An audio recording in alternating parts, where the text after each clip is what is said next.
嗨，大家好，我是姚安娜，欢迎来到我的频道。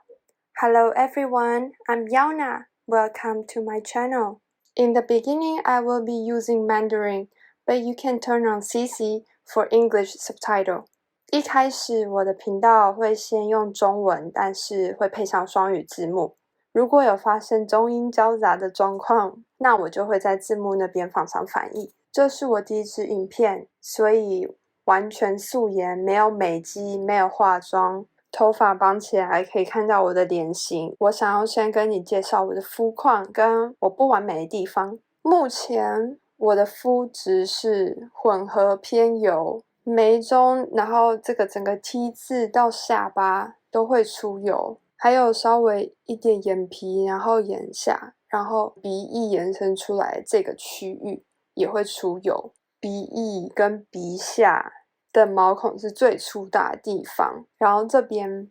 我下巴常常摸起来是有颗粒状的，尤其毛孔粗大的地方，就以前没有注意，用错方法保养，所以造成其实我觉得我出油没有很恐怖，很难以控制，但是可能我以前使用的方法不是很正确，尤其是我比较容易长粉刺。所以毛孔就又更粗大了。然后你会看到，就是我两颊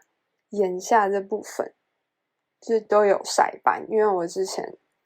会觉得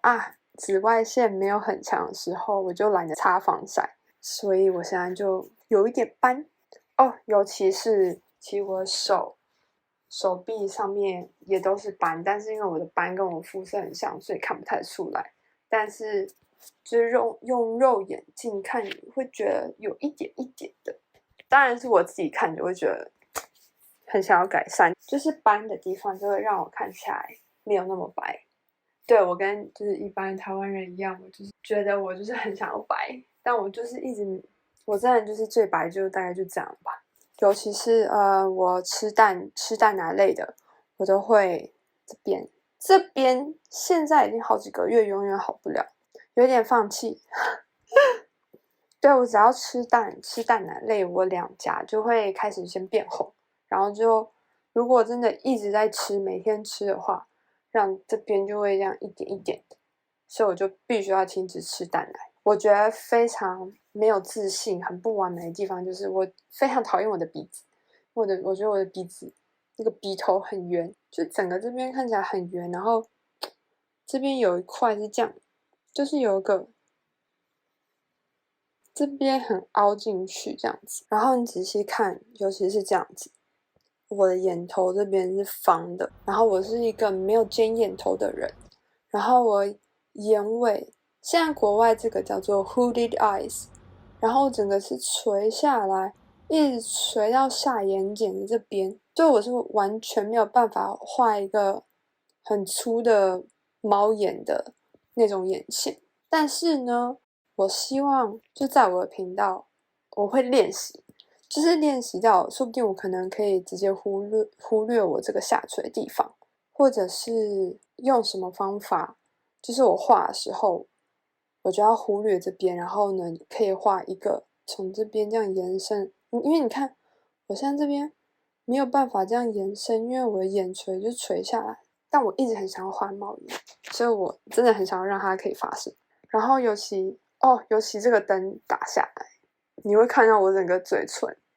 是完全暗沉，尤其是这样子这边，然后外圈都是暗沉的。因为有些时候我可能画了一个全妆，我不会特别用眼唇卸妆液卸妆，我就是用卸妆油。但其实卸妆油其实还是卸不掉那些非常持久的唇膏或是唇釉，但有些时候我就没有特别去用眼唇卸妆液去敷，然后再卸掉这样子，或者是我也很常抿嘴唇，所以我的嘴唇这边很暗沉，尤其是我下嘴唇这个左右两边是不对称的，就这边这块比较大，然后这块比较薄，在相机面前超明显的。还有就是我觉得我的两颊很凸，尤其是我最讨厌被拍到侧脸，顶多只能这样45度，不能90度。90度就是我觉得我侧脸的这边，侧脸的形状真的太奇怪了。侧脸的就脸颊也是一大片空白，然后鼻子不突出。目前我的频道短期的目标是我看了很多美国皮肤科医生或者是国外彩妆师的影片，我想要组织这些影片，然后再加上我个人的经历，整理过后分享给大家。我看到其实很多人都还是一直在问一样问题，然后这些问题我以前也是有经历过一些矛盾。国外很多皮肤科医生，尤其是美国的，尤其因为现在美国的社群做的超强大的，根本就是全世界都看得到美国的影片，然后他们一直在教育宣导，似乎好像没有传到台湾这边来。但是其实就算有传到台湾这边来，我觉得台湾人的消费习惯跟你习惯保养的方式，然后尤其风俗民情啊，会觉得是不是这些保养的观念还没有传进来，不然就是可能传进来了，但是大家还是习惯使用大品牌成分比较复杂的保养产品，或者是我看到可能某个人的影片，然后他说他不喜欢这个产品，然后我心里就会觉得天哪，那你一定要试试那个，我看到那个某某什么化妆师、某某皮肤科医师有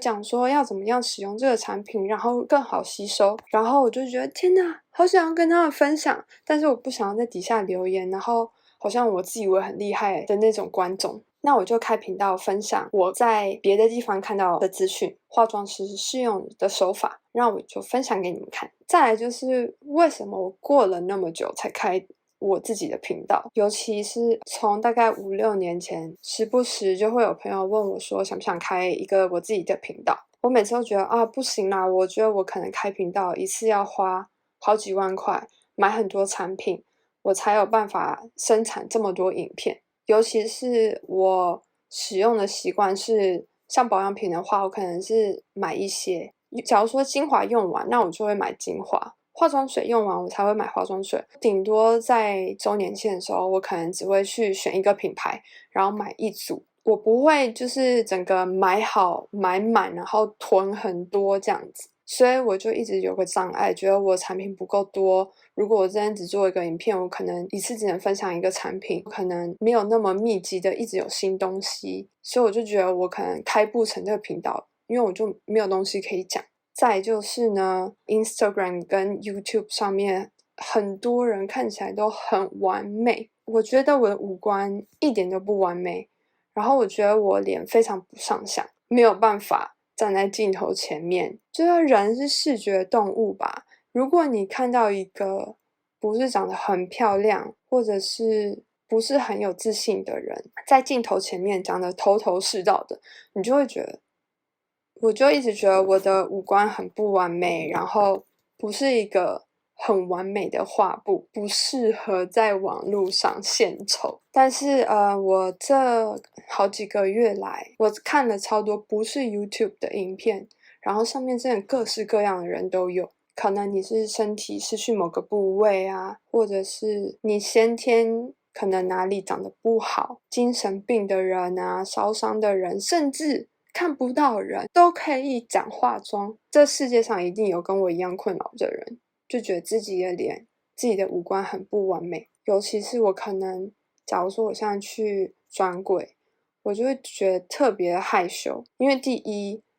我没有买那么多东西，第二，我就会觉得很没有自信，就我连去专柜都觉得是一个很大的障碍。我希望就是我去专柜，然后大家都不要理我，大家都没有看到我，我就自己默默挑完，默默结账就好。让我希望我可以帮助跟我一样不完美的人，然后一起有自信。讲了那么多，是不是应该要讲一下我觉得有自信的地方呢？可能就是眉毛吧，很浓密的眉毛。还有我的睫毛算是长的，但是我睫毛是前半段是这样垂下来，后半段是这样翘起来的，所以它有些时候很难搞。还有可能就是我牙齿吧，妈妈生得好，牙齿不需要矫正，排列整齐，然后也没有虎牙，但是对牙齿的颜色有点不太满意，觉得可以再更白一点。还有这个也是一个，就是它永远就是这么蓬，永远不需要特别去做什么，但是它碰到我觉得我的脸从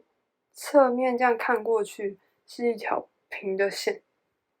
我的脸是只要我稍微吃胖一点，我的脸就会开始变圆，就会从两颊这边开始。对，其实我一直觉得我自己很丑，尤其是我在台湾的时候，我觉得我自己真的很丑。我现在要跨出舒适圈，因为我一直想要做我自己的频道。就我真的脑袋里面有很多东西，真的很想要跟大家分享。不管是彩妆保养的知识，还是就是我个人脑袋里面的东西啦，我希望大家都可以知道。对，尤其是我真的不想要当键盘军，就是我真的有些时候真的很想要留言，然后呢，我就会自己留完言之后，我就会觉得哦，好像不太妥当，然后我就会把它删掉，就想说啊，算了。那我开了一个频道，我就可以讲我自己想讲的东西了。我当然不会指名道姓，然后我也不会去做人身攻击。每个人自己都有一片天嘛，让我不想要就是一直觉得哦，我很没自信啊，我不上相啊，让我觉得不做就太晚了。现在有那么多好的设备，那么多资源，我不想要到时候就一直很后悔，就觉得啊，我当初应该做这件事情的，哎，现在真的太晚了。因为我现在就已经有种觉得好像有点太晚了，就感觉这个市场很饱和，越来越多人想要做自媒体。那我是不是太晚了呢？那如果我现在一直想觉得我太晚了，那我永远都不会去做它。那我应该要 get rid of 那些负面的想法，因为如果我真的做了，然后我给自己设一个 schedule， 那我就要把它做出来。当然，对，就是也是希望有观众可以看到我的影片。那这些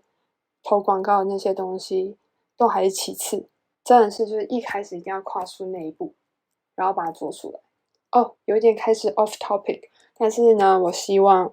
不管你是化妆高手，还是化妆新手、保养新手，或者是你已经有自己一套保养的习惯方式，但是可能有个瓶颈，那我希望我可以给你们最有效的知识。我希望我的频道给不管你是谁，你是台湾人，你是外国人，你是男生女生，无性别。当然一开始因为我是台湾人讲中文，那我就可能市场就是现在是会在台湾。但是不管你是哪一国人，你在哪个国家看到我的影片，我也当然有长期目标。那我长期目标有些开始打草稿了，一定会有中文、英文。长远目标应该还会再加一个第三语言吧，希望。然后不管你有没有自信，现在越来越多不完美的人在网络上给大家看，这世界上有这么多不完美的人，不是就只有那些 super skinny models。虽然我觉得我自己不完美，也没有自信，但是我希望你们 maybe 可以跟我一起成长，一起越来越有自信。因为我觉得美或是漂亮这件事情是由内而外的，然后你的保养加上彩妆，那当然是一个 plus。但是我相信我随着时间会越来越好的，我也希望你跟我一起越来越好。不管你的由内而外是你的身体顾好，或者是你的脑袋装点东西，我觉得这些都会表现在你的脸上，跟你的行为举止，跟你脸部的表情。有些时候美不是只是你五官长得好看而已，也是人家要看你脑袋里面装什么，一些内涵。所以我希望大家可以跟我一起进步。再就是就是疫情的关系，我对保养美妆就失去了兴趣，这样子我就会觉得啊，要出门见人啊，就不用化妆。